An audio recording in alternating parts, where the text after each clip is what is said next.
aluno gosta de ouvir, mas não gosta de trabalhar, né? Mas só que a gente retém muito pouco quando a gente só ouve. Quando a gente ouve, escreve, aumenta. Ouve, escreve, fala, aumenta. Se você ouve, escreve, discute, então a chance de você guardar é muito mais, né?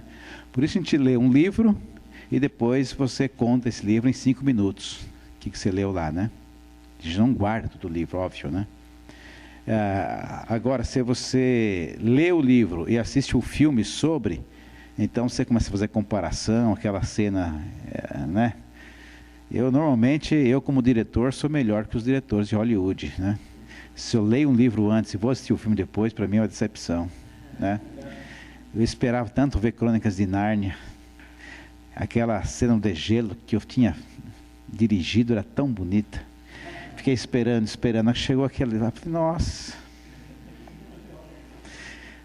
Mas aí você assistiu o filme, você fez a comparação, fez esse debate, mesmo que seja interno, você gravou muito mais do que ter só lido o livro, tá? Então, quando a gente pede para o aluno assim, se mobilizar, e lá no CPP eu peço bastante isso, né? Então, o pessoal trabalha. Eu uso com eles também a internet, então tem trabalho em sala de aula, tem aula normal e tal, e depois tem que mandar tarefa por e-mail, né? Então, a gente aproveita um pouco mais de tempo com eles lá. Bom, nosso desenvolvimento de habilidades cristãs e de projeto comunitário, uma coisa alimenta a outra, né? Então, quanto mais você dispõe as suas habilidades em projetos, mais elas são aperfeiçoadas, né? Elas não ficam enterradas, não ficam isoladas, sem mexer, mas elas vão se frutificar mais. E quanto mais projetos você faz, mais habilidades você vai ter. Quanto mais habilidades você vai ter, mais projetos você vai poder fazer, e assim por diante. Aí uma visão dessa aí é uma igreja que ela escapa, né? Ela foge, ela sai fora daquele domínio do reunionismo. Toda igreja pode se mobilizar. Porque o projeto comunitário informal é aquele que está ao seu alcance, né? Está ao alcance de um jovem, de um adolescente, está ao alcance do vovô, está ao alcance de todo mundo, aquele que é alfabetizado, aquele que é um doutor, daquele que não é. Ou seja, é alguma coisa que está a seu alcance. Ninguém pode dizer que não está apto a fazer alguma coisa, né? Então, isso aqui ajuda a mobilizar a igreja, a sair do ambiente de reunião, porque ambiente de reunião, gente, quem tem mais chance, quem mais opera, quem mais age, são os ministérios que têm oralidade, que fala, que discursa, que tem eloquência, né? Isso restringe muito. Agora, quando a igreja sai do ambiente da reunião, sai das 4 paredes, as oportunidades são gerais, né? E o Espírito Santo não opera somente nos dons espirituais, carismáticos, manifesta somente nas reuniões, né? Aqueles irmãos da primeira igreja, não somente nos sinais e maravilhas que faziam de maneira extraordinária, mas tinham uma vida toda comprometida com isso, né? Bom, vamos seguir lá. Esses slides, eles me ajudam, ajudam principalmente a mim, né, que acaba nos disciplinando. Aqui alguns exemplos que a gente colocou de habilidades sociais cristãs, né? Amor, compaixão, paciência, empatia, hospitalidade, tolerância, assertividade, perseverança, fé. Possivelmente alguns desses estejam na relação que vocês elaboraram, outros talvez não. E Gálatas 5, quando fala do fruto do Espírito, né, é tão fácil identificar ali algumas dessas habilidades sociais cristãs, né? Então, em última análise, quem nos propicia essas habilidades é o Espírito Santo, tá? Bom, os projetos comunitários informais, eles têm algumas características. Primeiro, ele é execuível, né? É alguma coisa que está ao seu alcance, dá para você fazer. Os recursos que você tem, seja financeiro, seja materiais, a distância que você tem que ter dele, o tempo, né, no seu tempo, todos os aspectos, ele é uma coisa que dá para se fazer. Ele tem que ter pessoalidade, ele tem que visar diretamente a pessoa. Não dá para, né, fazer um projeto pequeno pensando em coisas mirabolantes, né? Um projeto pequeno, você pensar, vou mudar o sistema educacional do Brasil, né? Não é essa a proposta. A proposta é uma coisa de pessoalidade. Eu vou alfabetizar fulano. Né? Parceria. Nunca fazer sozinho, é fazer junto, né? Quando você faz junto, é uma das garantias que Jesus está com você, né? 2 ou 3, etc. Então, fazer junto. E às vezes, se você faz junto com o cônjuge, tudo bem, mas o ideal é que tenha mais alguém, porque o cônjuge está meio que subtendido nos compromissos, muitas vezes, dependendo do compromisso, né? E é um projeto que deve ser despretensioso. A gente não deve ir assim, olha, eu vou dar a cesta básica com a intenção de ganhar aquela pessoa para Cristo, né? Então, junto com a cesta básica, vai folheto, vai isso, vai aquilo, tal, que a pessoa já está vendo que você está fazendo com uma intenção e não com um gesto de amor desprovido de qualquer interesse, né? Então, essas coisas acompanham o projeto comunitário informal. Alguns exemplos desses projetos, né? Visita, né? Asilos, orfanato, familiares de internos em instituições de recuperação ou em cadeia, né? A visita necessitados por várias razões, seja necessitado social, econômico ou necessitado de assistência por enfermidade, e visita amigos. Perceberam isso? Né? Quem reúne em casa tem um grave equívoco, que às vezes pensa que vai na casa da pessoa que recebe a reunião. Então, tem uma reunião na casa de fulano há 2 anos, então há 2 anos você vai naquela casa lá, naquele horário, naquele dia tal, e pensa que está visitando ele. Por quê? Isso não é verdade, porque se um dia a reunião mudar de casa, todo mundo muda e ninguém mais volta àquela casa lá. Então a gente frequentou a casa da pessoa, usou, mas não era uma visita, né? Então, visitar amigos deve ser um programa. A gente não deve ficar só fazendo um programa de ir no shopping, né? Aliás, hoje, shopping é uma coisa da nossa cultura muito séria, né? A criançada aprende a passear no shopping, né? Então, aprende a comer no shopping, tudo vai no shopping. A gente pode fazer visitas a amigos, né? Tirar um pouco do nosso pudor. A gente pensa que vai atrapalhar, que vai chegar fora de hora, tudo mais, né? Mas não. Estar com os amigos é importante. Isso aqui a gente já tirou de curso, a gente deu sobre isso, né? Aulas de reforço escolar. Então, às vezes você sabe que alguém tem lá um filho que está com dificuldade, ou às vezes alguém está num pré-vestibular, não está fazendo cursinho, coisa assim e tal, e você sabe um pouco de uma certa matéria, né? Você pode ensinar. Isso é a maneira de se aproximar. Educação financeira doméstica, né? Especialmente em tempo de crise, ajudar as pessoas a não se endividarem, alertar para isso, né? Não ficar acumulando dívida em cartão, mostrar para ela o quanto custa uma dívida no cartão, o que ela poderia fazer com os juros que está pagando em cartão, cheque especial, né? Se você que tem esse domínio, né, dá para ajudar pessoas a fazer disso uma libertação para a vida. Horta comunitária, né? Tem um irmão nosso meio que ele desenvolveu uma horta comunitária na parede. Então, uma parede de 4 metros ali, colhe para a família toda e para vender, para que sobra muito, né? Muita coisa, impressionante, né? E é um kit que custa R$200. Então, R$200 você tem uma horta produzindo para a família e excedente para vender, bastante, né? Nós testamos aqui um tempo, só que aqui não tem sentido você com tanta terra fazer uma horta na parede, né? Mas é uma coisa que dá certo. A gente tem visto isso em condomínios, né, de luxo, e tem visto também, né, em lugares assim, além do que é uma coisa boa, né? Fundos assistenciais, né? Conheço umas famílias que elas juntam moedas durante o ano, R$1, 50 centavos, tal. Depois, no final do ano, juntam-se as famílias, juntam toda a porção, fazem um sorteio lá para quem vai ficar com todo o volume, né? E depois quem ficou é o responsável por investir num projeto social sustentável, aquilo lá, né? Então, isso já pagou cursos de formação para adolescente, na área de informática, na área de beleza, já ajudou a construir casas que estavam caindo, desbarrancando e tal, custando o quê? Apenas a moedinha de R$1 ou de 50 centavos que é guardada. Em vez de você se livrar delas, guarda, depois junta tudo, produz um volume razoável, que dá para fazer bastante coisa. Enxoval para recém-nascidos, né? Tem notícia que vai nascer alguém lá, necessariamente não é alguém da igreja, não precisa ser alguém da igreja, né? Mas chegar lá, fazer isso, né? Isso aproxima muito, né? Se é uma coisa que sensibiliza as pessoas, gente, é você lidar com os filhos dela, né? Se você faz alguma coisa para o filho de alguém, a chance de conquistar o coração dessa pessoa é muito grande, né? A gratidão dele é muito grande.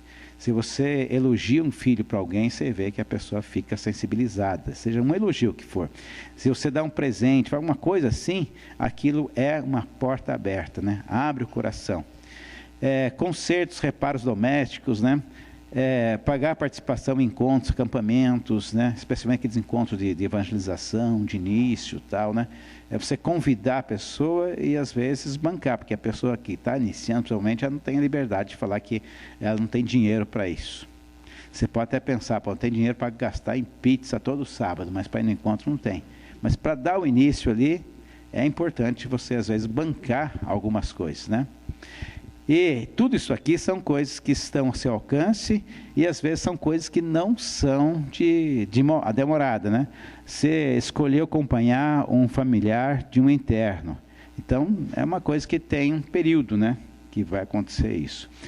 Você resolveu fazer uma visita. De repente é aquela visita só, não precisa de outras, né? Mas é importante estar envolvido sempre em algum projeto, né? Não é, bom, já fiz meu projeto do mês, já fiz meu projeto do ano, né? Não, esteja sempre envolvido. Acaba um, vê outro, tal. E são coisas que não custam recursos, né? Estão a nosso alcance. Às vezes, nós trocando alguma coisa que fazemos na nossa vida por uma dessas atividades, fica mais barato, né? A gente tem uma atividade aqui no começo do ano, chama de imersão de verão, a gente convida o pessoal para vir, né? E aí o pessoal, nossa, mais 10 dias, é muito caro, tudo mais, tá? Eu já tive a chance de sentar com as pessoas e falar, bom, você vai ficar 10 dias lá, você vai fechar a casa 10 dias. Você vai economizar alimentação, vai economizar transporte, você vai economizar telefone, economizar água, luz, uma série de coisas. E acaba, às vezes, ficando até mais barato, né? Porque 10 dias o carro estacionado, gente, faz uma diferença, né? Então, às vezes você vai fazer uma coisa que, ela, além de não requerer recursos significativos seu, você não vai economizar, tá? Está ao seu alcance. Ok, gente, se alguém tiver alguma pergunta, alguma coisa, pode fazer, que eu estou meio acelerado, né? Mas não gostaria de estar assim. Bom, gente, lembra quando eu comentei que fazer pergunta simples precisa de coragem, né? A simplicidade, ela é um desafio, né? Parece que é ao contrário, né? As coisas complexas, né? Que elas são desafiadoras, tal. Nós somos estimulados todo o tempo, né? Autoajuda, tudo mais que está se falando aí, é para você sair da simplicidade e buscar as coisas complexas, complicar a vida.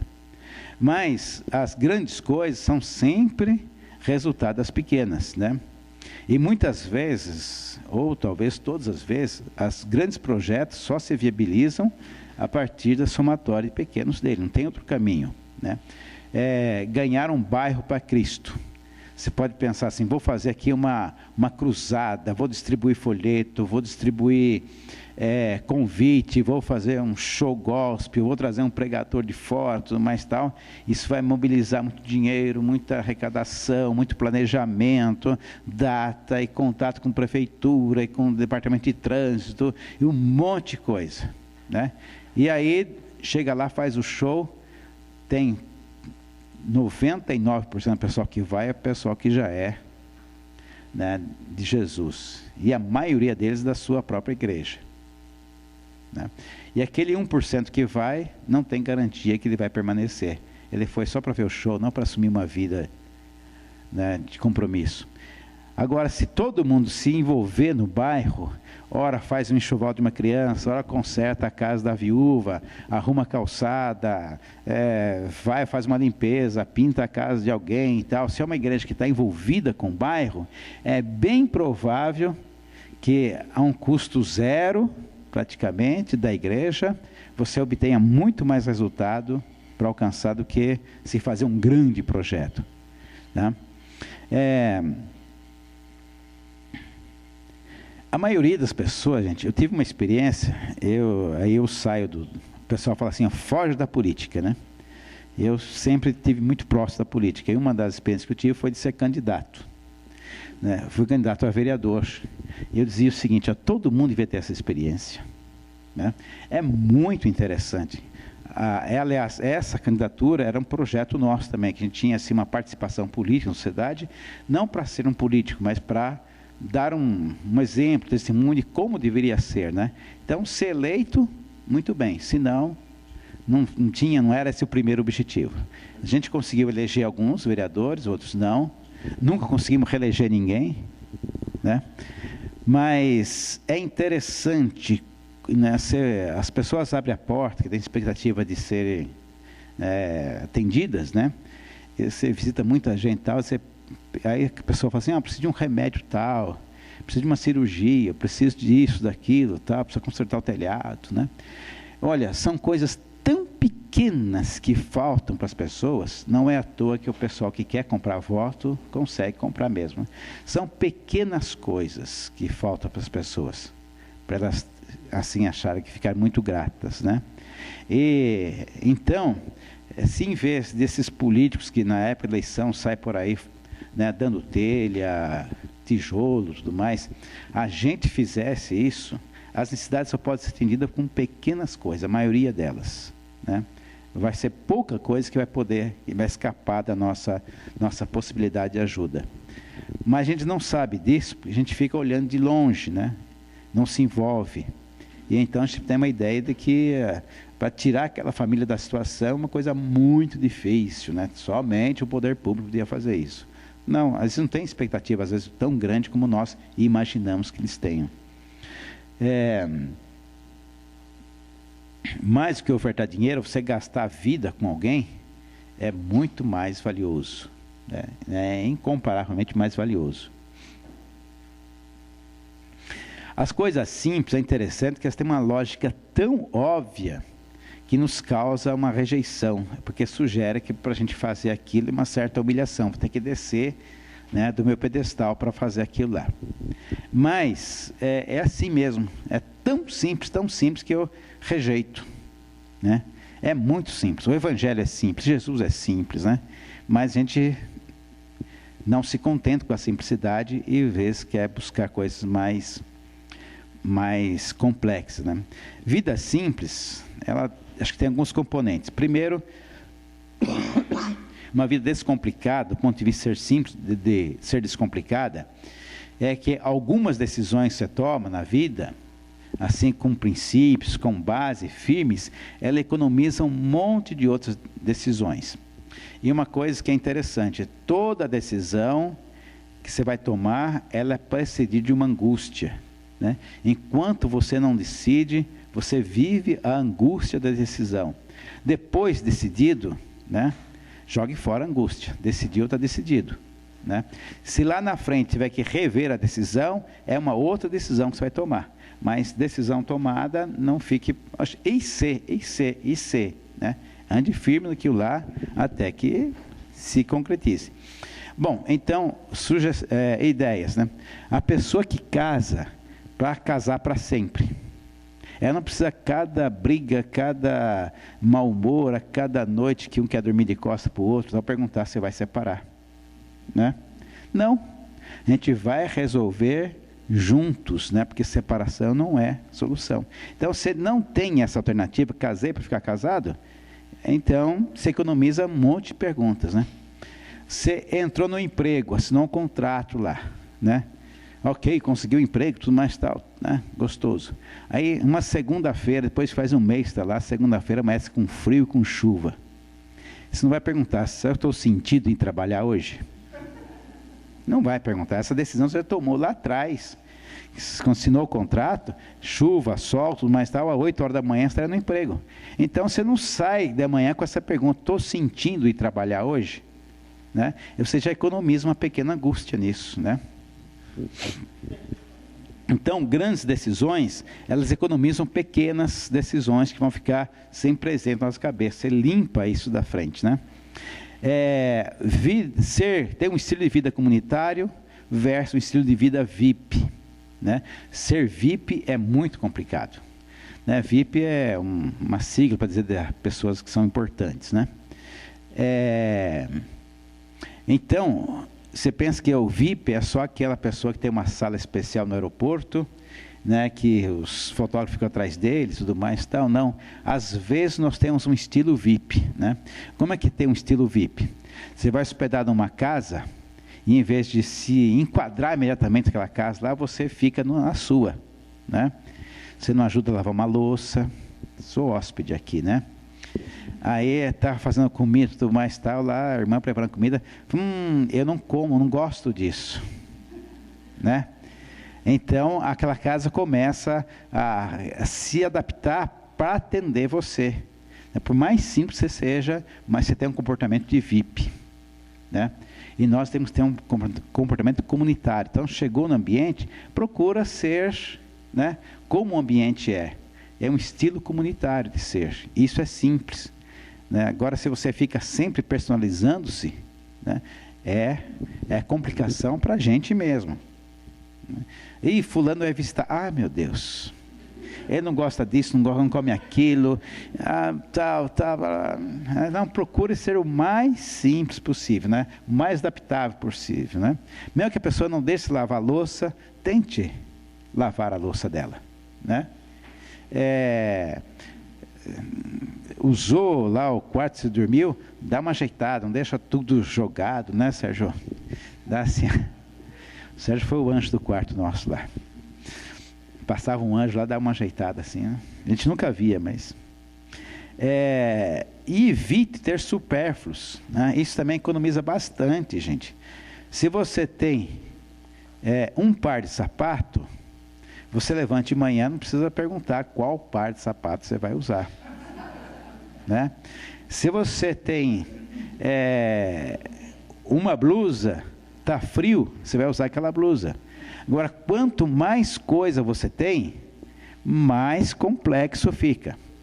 Tem um episódio daquele Eu, a Patroa e as Crianças, né? Que o homem está pronto para sair de casa, ir para um casamento, uma festa, lá, alguma coisa assim, e ele se apronta mais tal, e olhando o relógio atrasado, e ela não sai, né? Então, para dar uma pressão maior, ele sai, fecha da casa, tudo mais, né? E fica lá no carro esperando ela, né? E ela não aparece. Ele resolve voltar e encontra com ela no quarto, né? Ele abre a porta do quarto. Ela fala assim: você acha que fica melhor ir com a bolsa prateada ou com a dourada? E ele rapidinho arrancou a dourada da mão dela, jogou na cama. A prateada é melhor. Ela começa a despir. Mas não, para combinar com a prateada.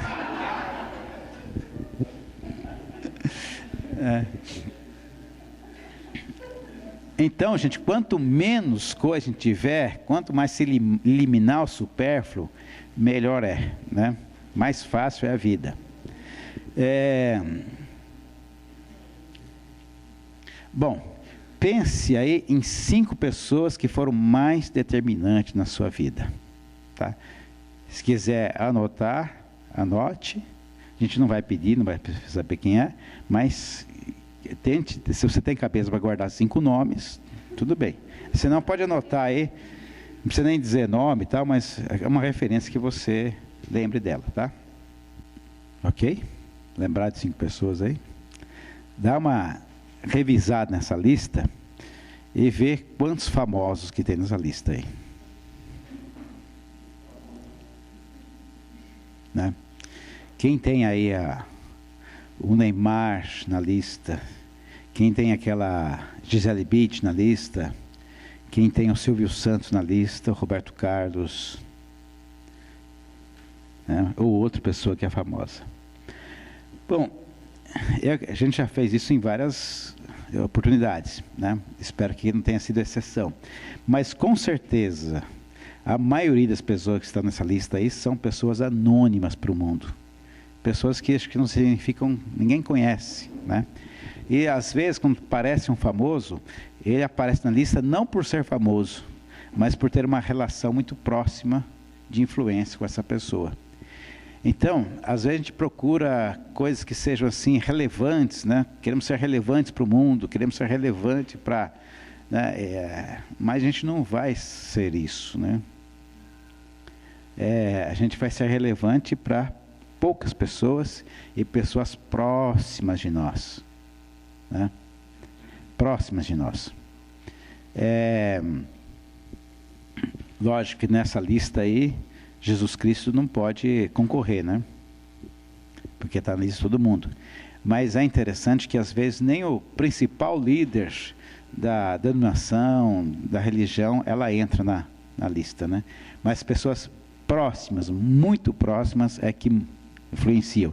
E as pessoas tão próximas de nós, você pode ver que são pessoas simples, né? Que você tem acesso, que você se aproxima a todo momento, não precisa de protocolo, né, etiqueta, tudo mais, tal, né? Então, outra vez, reforçando o que nós estamos falando aqui, habilidades sociais cristãs e projetos comunitários informais, elas são muito significativas nas vidas das pessoas, mais do que os grandes projetos, né? Bom, Mateus 23, 23, diz assim, né, textualmente: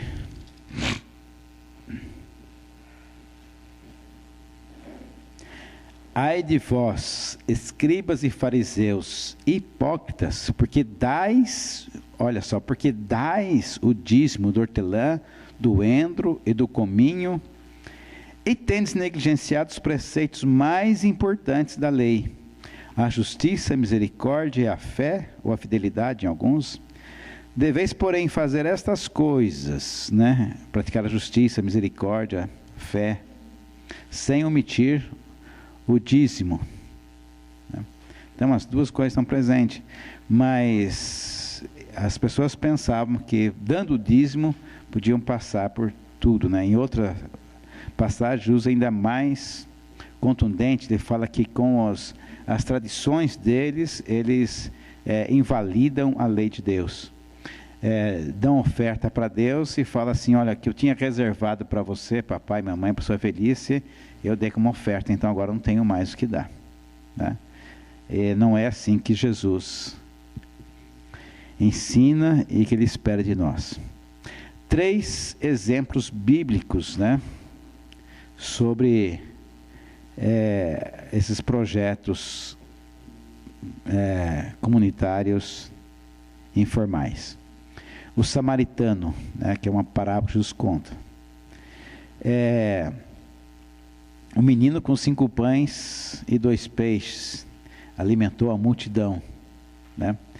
Agora, se imagine quando Paulo estava na cadeia, escreveu aquele bilhete a Filemon a respeito de Onésimo, ele estava pensando que estava escrevendo uma página do livro mais lido do mundo,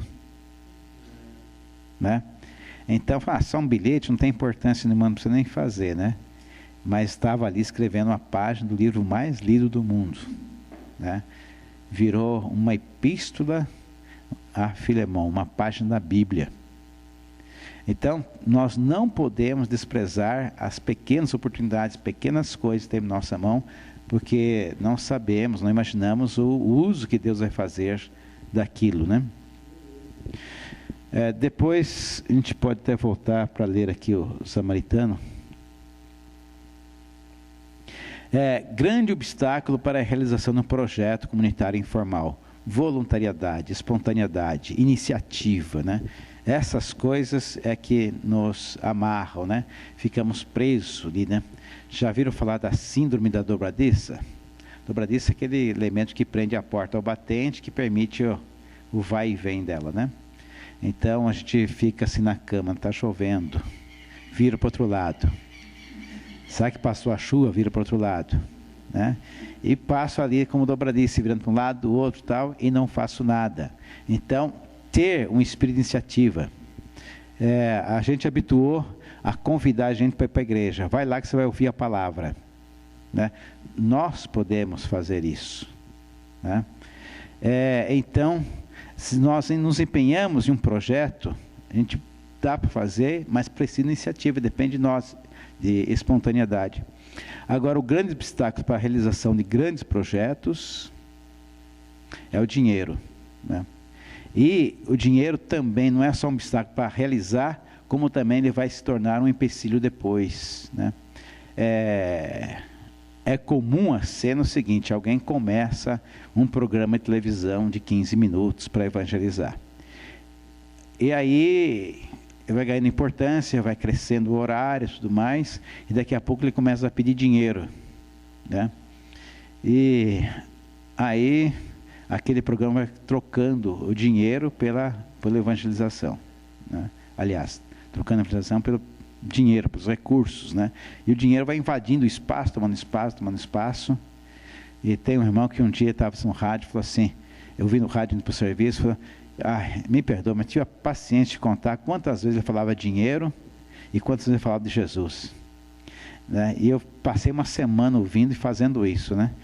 O placar estava sempre a favor do dinheiro, né?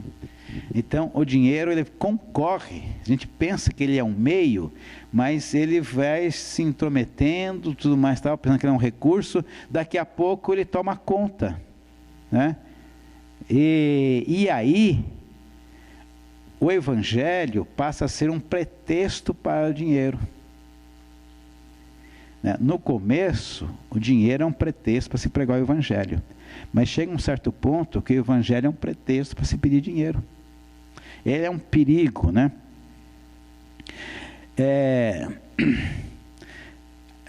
A pessoa fala assim, não dou dízimo porque dízimo é da lei. Tá certo, dízimo é um requisito da lei. Agora, lá em Gálatas fala que a lei, ela é um aio, um pedagogo, ela é para nos conduzir à graça. Então a gente pode imaginar a lei como uma figura de uma ponte, né? Para você chegar ao outro lado, tem que atravessar a ponte. E o dízimo, então, como tal, é uma ponte para a graça. Agora, ninguém quer morar na ponte. Na ponte é um lugar para você transitar. Agora, se a gente passa 30, 20, 10, 40 anos só dando só o dízimo, é que está morando na ponte. Ele não chegou na graça nesse requisito ainda, né? Quem se prende só com dízimo, acho que está bom, está na ponte. E aquele que não quer dar o dízimo, porque quem fala que o dízimo não está no Novo Testamento, normalmente é um argumento para não se dar, né? Esse então está lá de cá, nem pisou na ponte ainda, né? E logicamente os cristãos, eles deviam dar o dízimo sim para o templo, né? Eles frequentavam o templo, eram judeus, tal, tinham relações com o templo, mas a igreja, eles davam tudo, não retinham. Então, às vezes nós temos alguns vínculos, né, institucionais, a gente deve ser fiel. Você está numa igreja, deve dar o dízimo lá, mas você não pode ficar, dei o dízimo, não tem mais nada para fazer, né? Você tem 90% ainda para contribuir, para agir. O dinheiro é um falso Deus. Foi o único elemento que Jesus chamou, comparou com Deus, porque ele oferece tudo aquilo que só Deus pode dar. E hoje, pode dizer que ele é a personificação do fruto do conhecimento do bem e do mal. Ele oferece alternativas à vontade de Deus, né? Então, se a gente pensar lá naquela árvore maravilhosa com fruto gostoso, tudo mais e tal, pense no dinheiro hoje, né? Tudo que ele oferece, né, ele propõe substituir Deus. E você até pode pensar assim, eu vou usar o dinheiro para servir melhor a Deus, né? Vou atrás do dinheiro tal para servir melhor a Deus.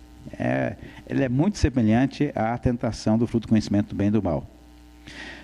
Bom, essa dinâmica das habilidades sociais, dos projetos cristãos informais, elas têm que ser vistas sempre na ótica, na perspectiva do motivo pelo qual nós somos criados, motivo pelo qual nós somos redimidos, né? É governar a terra, expandindo a comunhão, e é fazer um governo de redenção, né? Nós fomos redimidos para redimir. E o reino de Deus, ele vai crescendo, não porque pessoas vão sabendo da literatura sobre Jesus, mas porque pessoas são incluídas nessa comunhão. Lá em 1 João fala que aquilo que nós temos visto, ouvido, o que as nossas mãos tocaram, apalparam, disso falamos para que tenhais comunhão conosco. E a nossa comunhão é com Jesus Cristo. Ok, gente, vocês estão aqui ainda? Alguma pergunta, alguma ideia, alguma sugestão, alguma participação? Não? Então vamos meditar em Lucas 10.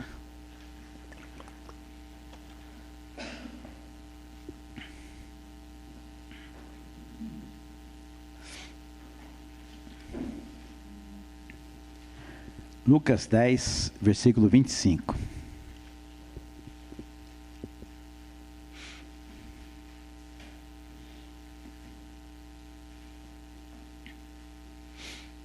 E com isso nós vamos encerrar, mas isso não é só leitura. Eis que um certo homem, intérprete da lei, se levantou com o intuito de pôr Jesus à prova. Ele disse-lhe: Mestre, que farei para herdar a vida eterna?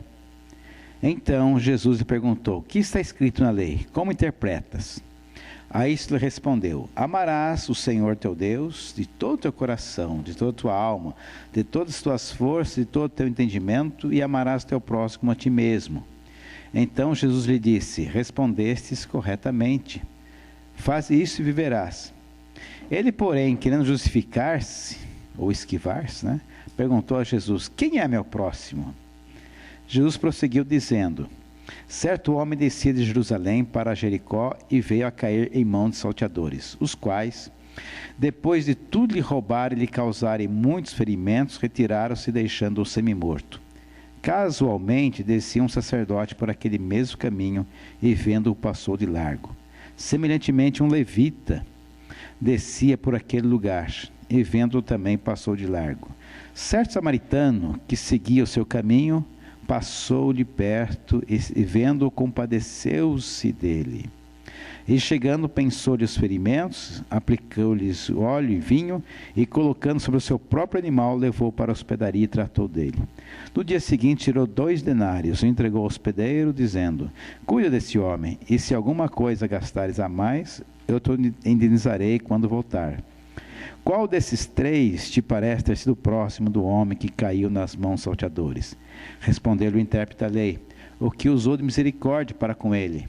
Então lhe disse: vai e procede tu de igual modo. Bom, algumas reflexões aqui. A primeira coisa, essa parábola é conhecida como bom samaritano. Mas o bom, aí ele é inserido por uma intenção do editor da Bíblia. Não está no texto. O texto só fala de samaritano.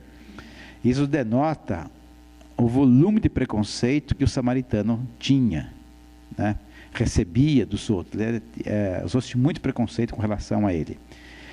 E o editor aqui, para se deixar levar por esse preconceito, ele vai falar o bom samaritano. Seria mais ou menos o seguinte, você vai falar de uma boa ação de um argentino ou de um corintiano, como queira, você vai falar assim: o bom argentino, o bom corintiano. Você está dizendo que nenhum presta, mas aquele é o bom. Se salvou, escapou, para você não entender que os corintianos ou que os argentinos, Então aqui o samaritano, ele é o bom samaritano na visão do editor.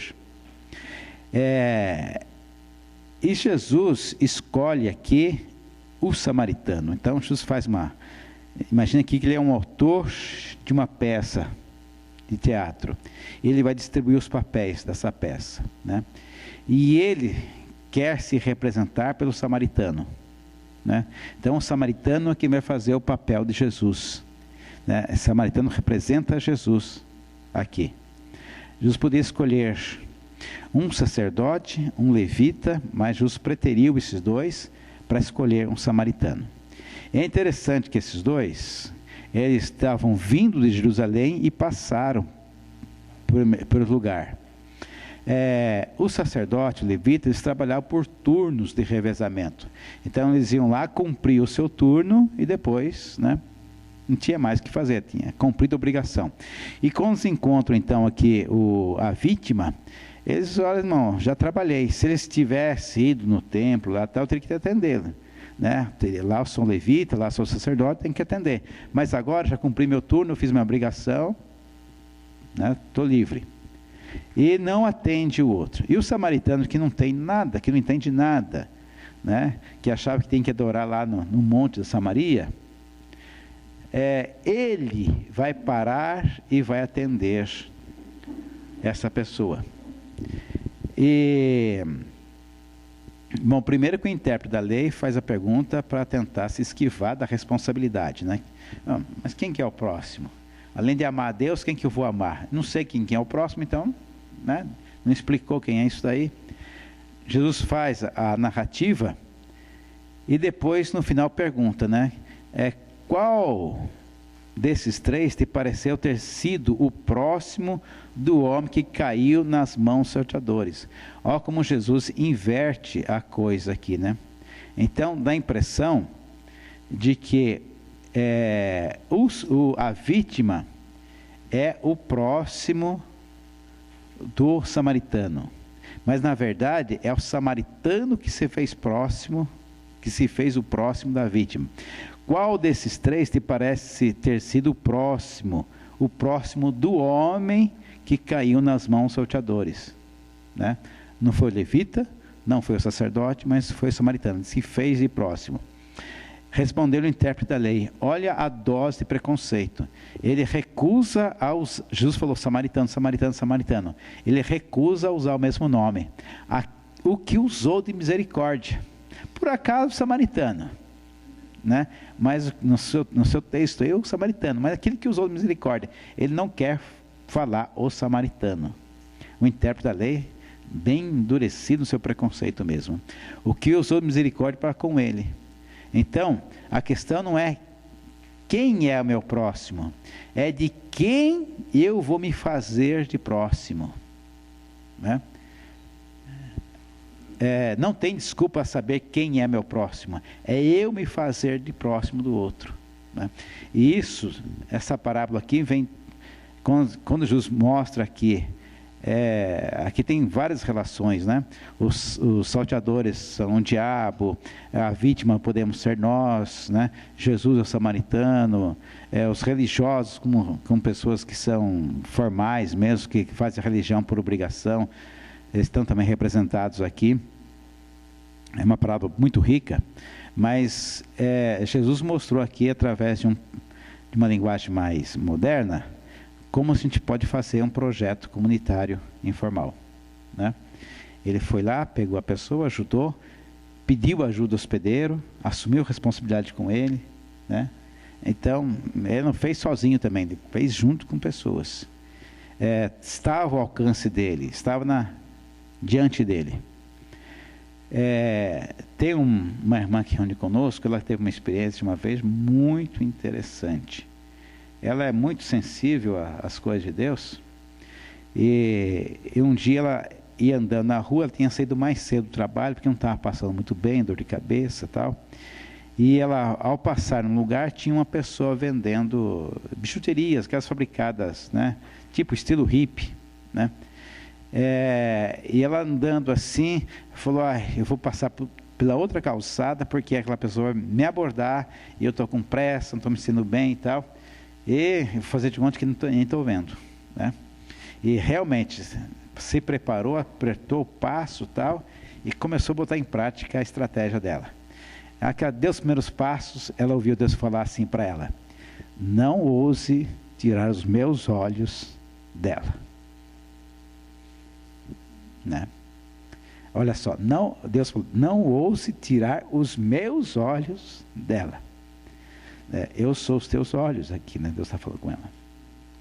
E ela sentiu aquilo muito forte, mudou de calçada, e ela estava chegando perto da moça. A moça falou assim: você não quer comprar qualquer coisa aqui? Eu quero só um lanche. Pode escolher qualquer coisa aqui, quero só um lanche. Não comi nada hoje, 4 horas da tarde.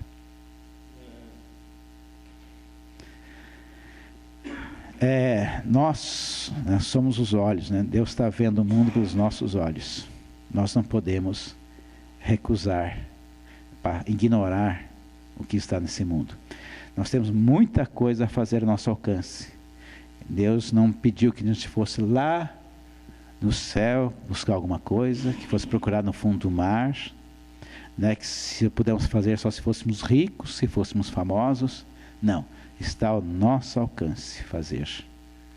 E a gente fazendo junto, podemos mobilizar outros a fazerem também. Senhor, nós te louvamos por chegarmos até aqui, Senhor.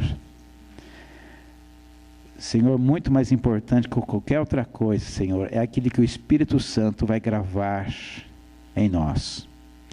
E aquela palavra que nós recebemos aqui, Senhor, ela não seja uma teoria no nosso pensamento, enriquecendo o nosso intelecto, nossa mente, Senhor, as nossas notações, mas seja ela a produzir aquilo que ela significa.